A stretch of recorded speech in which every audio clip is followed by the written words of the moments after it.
So we are just going to get right into this interview. This is Valerie Lawrence. Hi, nice to chat with you girls. I'm so excited to be here. Yeah, thanks for doing this. So we're going to start off with just tell us your story, like what you want us to know. Yeah, just the basics. Yeah, definitely. I was on the same show as you girls, and for Born Different, I live with a condition known as spastic cerebral palsy, and I have three amazing children, a really supportive husband. And when I was on the show originally, I was a real estate agent. I'm still an agent, but I kind of shifted gears, and I'm now a full-time life coach and a founder of our nonprofit organization. And we have a fun YouTube channel like you girls. It's called I think it's Valerie Lawrence Thriving with CP. So I just try to really help everyone out there see that living with a disability is still possible, to have an enjoyable life and live your best life. Of course, it's definitely challenging at times, but I want to try to keep people's spirits up, and that's why I shifted gears to coaching and things of that nature. Awesome. Okay, so tell us about you growing up. Did you have a lot of friends? What was it like in school? Just stuff like that. Yeah. So growing up was challenging. I don't say I got bullied every single day, but I mean, I definitely got some comments here and there because when I get around, when I was a child, I used a wheelchair for long distance. I also used a walker, and then I slowly converted over to crutches and an electric scooter. So when I was in kindergarten, my mom had me at a special school where the other children were also physically disabled, and I asked my mom to put me in whatever, the regular school or whatever you want to say. And she said, okay, I will, but kids are kind of mean and they may make fun of you. And I didn't care. I was like, I want to go anyways. So she sent me to the regular school. And then I think I was in first grade, and the janitor fell in love with me. He was really nice. And he made me a tricycle that I actually rode around the school with my hands. So the pedals were on my hands. That's so cool. So I was kind of the cool kid at that school because everybody jumped on the back of the tricycle. And then my family moved, and I had to go to another school. And that's kind of when it got tough for me. The kids were saying things here and there, and then I would say things back, but it didn't, stop the pain. And then high school, same type of thing, but I found my really close-knit circle of friends, and we're still friends to this day. And so, yeah, once I graduated high school, I drive, and I was working, went to college online, and then I had my first child. So I have a 12-year-old, 3-year-old, and a 4-year-old. And so, yeah, I just kept it pushing and try to live the most normal life of all. I mean, I know that my disability is very visual to people, but just like you girls, I just got to keep it going. Like, I have things to do. I'm not going to be sitting around boo-hooing all day. So That's how I went. Yeah, exactly. How do you deal with people that come up to you and ask what happened? Well, depends on my mood. I may make up a story, some crazy story, I feel like there's always a way to approach people and ask questions. I know that people are curious, but sometimes it's not appropriate to ask when I'm just checking out of the grocery store getting a carton of eggs. Just turning around and saying, so what happened? Not really your business. Yeah. But, and so when the kids stare, when the kids have questions, I get it.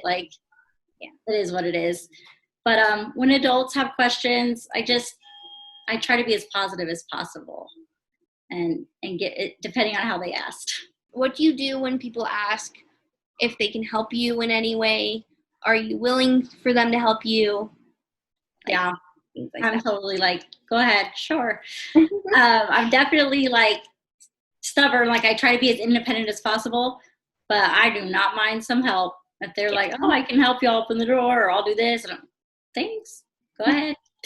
I don't mind. I think when I was younger, I was more no, but as I get older, it's a little more tough. So things are definitely getting harder, especially having 3 children. It was really hard on me.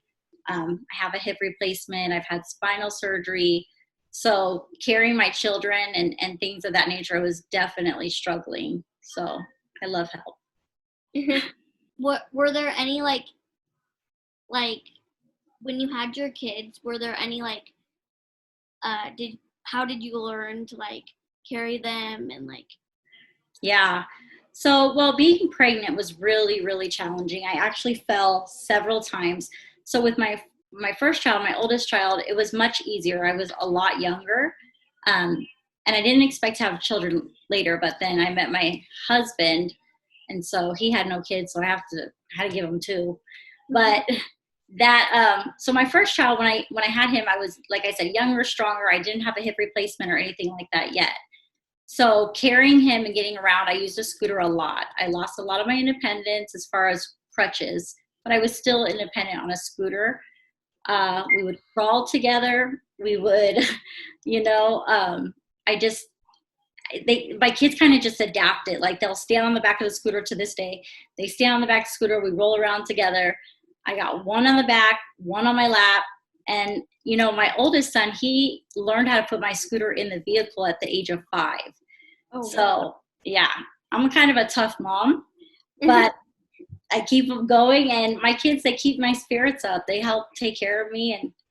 And it is a blessing. But, yeah, definitely when I first had them, people were like, how is she doing this? And we just roll with the punches. And to them, it's totally normal. They don't, like, if I'm at my family's house or my little niece and nephew, oh, there's a scooter. My kids are like, so who cares? But yeah, just kind of rolled with it. They don't look at things any differently. And, you know, yeah. I think to us, when you are physically disabled, it's just like normal. Yeah, it's our norm. Yeah. What's your favorite activity to do with like your kids and your family? Yeah. Yeah. Well, we live by a really nice park. So we'll probably we go hang out at the park and stuff right now. So the whole playground is like taped up. Nobody's allowed on the playground, you know. And so we just go play on the grass. My boys, they have Nerf guns. My husband just came home with like these huge Nerf guns yesterday. And I'm like, really? I don't want the guns at the house. But because they shoot them throughout the house, so they're all over the place. Yeah. And then my daughter, she's such a girly girl. She's 3. So he came home with a Frozen doll for her and a small Nerf gun. And she's like, I don't want the Nerf gun. So I hang out with her and play Barbies, and the boys are shooting the guns. But yeah, and I enjoy cooking. My middle child, he likes to cook with me, so that's what I enjoy. That's fine. So are there any like accommodations in your house that? No, well, actually, yeah. So we have a standing shower, so I have a grab bar for the shower, and I sit in a shower chair because of my hip replacement. So I never used to, but in 2010, I had my left hip replaced because I had arthritis, so it was bone on bone. And honestly, ever since I had that done, it's never been the same for me. It's actually gotten worse just because I can't sit on the floor like I used to. I'm in pain, and things like that. So I'm not like, it's kind of like you girls were explaining, like I'll just get pain out of nowhere. Yeah. And so, yeah, I mean, that's a bummer, but that's pretty much the only accommodations. When I cook, I usually bring my scooter in there. So I stand, sit, because I can't stand for too long because I need to work out and I need to do therapy so I could be stronger. But I'm a knucklehead and I should be wearing AFOs on my legs. I don't know if you know what those are, but braces on my legs. Because my feet with CP, your feet eventually, like, they turn out. So your toes may overlap, that type of thing. So it makes it really hard to stand for a long time. But I guess I should start doing that because I thought I was too cool. But now that I'm like 37, maybe I should drop the cool look. Yeah. Have you ever had like a service dog or any type of, I don't know the word, like an aid dog or something? Yeah. So I'm the opposite of you. I'm going to be honest. Pets, I'm like, oh. Oh, you don't like dogs? But no, it's not. So we have an English bulldog. He's super, super cute. But he snores, he sheds, he farts. I'm like, gosh. So I'm not a huge animal person. My husband is. So I had to get the dog for the kids and the husband. They love him. He's super cute. He just sheds everywhere. And I'm like, I don't want it smelly and I don't want shedding. Yeah. So I'm just that girl that's like, maybe if I had like a cute little fluffy dog or something. Yeah. But I've never had a service dog ever. This one's our little. Me? Perfect. Yeah. Little mouth. There's not drool everywhere. The farts are probably not so smelly. Like, yeah. But no, I never have. I had a really good support system growing up. Like, as far as like my friends that I made friends with, they were always there to help me. My mom and my brother and sister.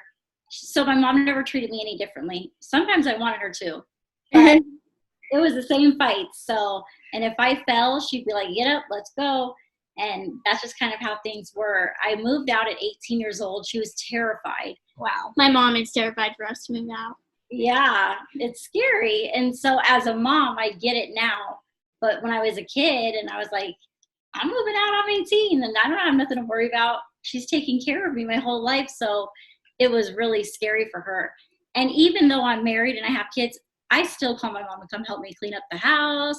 And she's still my mom. She still takes care of me to this day. So it was, she was really afraid of it, but I did okay. Do you have any siblings? Mm-hmm. I have a brother and a sister, and then I have a stepbrother and sister, which we all call each other family. But yeah, I'm the oldest. And so when we were younger and like the kids would make fun of me or something, my brother would always be suspended because he's chasing me down the street, trying to fight everybody, and crazy. But yeah, my family was very, very supportive. Where can we find you? Like I said, I'm a life coach, so I have a website. If anybody wants to find me, it's thrivingwithcerebralpalsy.org, and that's where we run our nonprofit. So what we would love to do is just help people, mommies or children with disabilities, with special things. Like a lot of times people think that all your medical equipment is covered by insurance, and that's not the case. So I drive with hand controls. That was paid for out of pocket. Scooter lifts, paid for out of pocket. So we definitely want to give back to our community. So that's what, after being on Born Different, that's what made me like, wow, we could really be, helpful to our community. So that's what changed things. And then our YouTube channel, Valerie Lawrence, Thriving with CP, and you'll be able to see me acting crazy with my kids. Mm-hmm. It's definitely filtered. I'm not acting too crazy, but just a fun family YouTube channel that we really enjoy. We advocate there as well. And then for what Facebook and Instagram, I think it's just, so Instagram is Valerie Lawrence with CP, and then Facebook is just Valerie Lawrence. So I'm all over the place, and nothing is like organized. As you can see, my names are everywhere. Okay. I think that's it. But thank you so much. Thank you, girls. This was a lot of fun. Yeah. So yeah. Anything else? No? Thanks. Yeah, thank you. All right, chat later. See you later. Bye. Hi, Malia here. If you would like to see more videos like this, click that like button. If you would like us to hear your story, please email us. I will link that in the description. And subscribe if you want to see more. And yeah, bye.